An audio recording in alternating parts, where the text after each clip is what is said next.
Hey guys, welcome back to the BuzWeaver channel. And in our top stories today, of course, we are seeing the continuing attack on Donald Trump, trying to get him engaged in various legal battles, perhaps to affect his campaign, affect him while he's in the primary, and even keep him out of the debates. So this is, of course, the continuing strategy of hate against Donald Trump, the campaign of hate as he runs for 2024. And we're going to check all that out today in this particular article.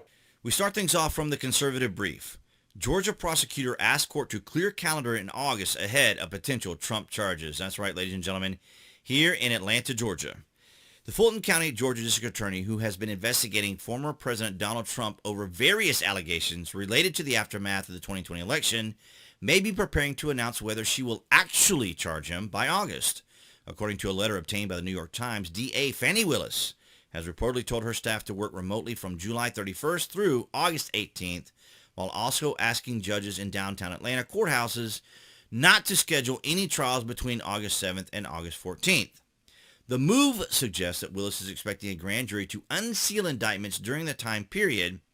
Ms. Willis outlined the remote work plan and made the request to judges in a letter sent on Thursday to 21 Fulton County officials, including the chief county judge, the sheriff, and of course even members of the FBI. And of course, as you guys know, this is all about political theater and of course getting reactions from the public, because most people aren't going to be particularly concerned with all the particular details that they're going to go over and assume and presume that Donald Trump was engaged in, or individuals within that sphere. So the forewoman, Emily Kors, 30, provided an insider's perspective into the investigation of the special grand jury during a series of media interviews on Friday. What she did was completely disrupted the procedures and, of course, elements of rule of law, in my opinion, and decorum, as well as the presumption that people are innocent until proven guilty. And you will see here, of course, this isn't really about rule of law at all, as much as painting a dark cloud over Donald Trump, of course, and to generate as much negativity towards him. So from the intelligentsia, in defense of talkative Trump grand juror.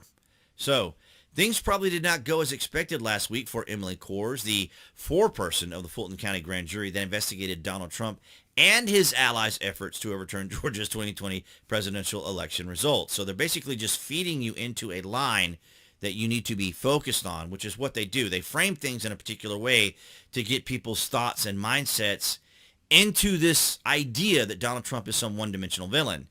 As you might have heard, Kors gave a series of interviews to television and print outlets about the grand jury's work that suggested, among other things, that the jurors had recommended that Trump be criminally charged.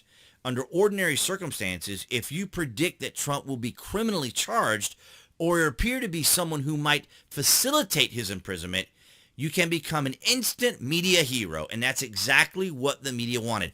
That is what this whole entire exercise is going on, or this whole entire exercise is happening, because it is to continue to paint Donald Trump in a negative light. In Kors' case, she was almost immediately raked over the coals by members of the media and legal commentariat who questioned whether she had violated grand jury secrecy rules, or perhaps even tanked the DA's official potential case against Trump by talking about it. And she did. And that's exactly what I'm saying here. Ladies and gentlemen, as I said, it is not about the rule of law.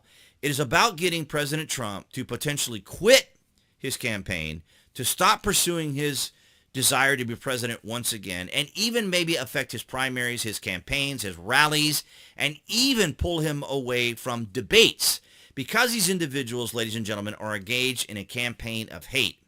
And this has been going on for quite some time, just like we saw the whole deal with the Russian collusion fabricated story. They drug it out for 2 years, and that's what they're doing here. They're just dragging this stuff out to just make Trump look bad and try to affect and impact his campaign, because they want him to quit. He is a huge and gigantic danger to them in the establishment party.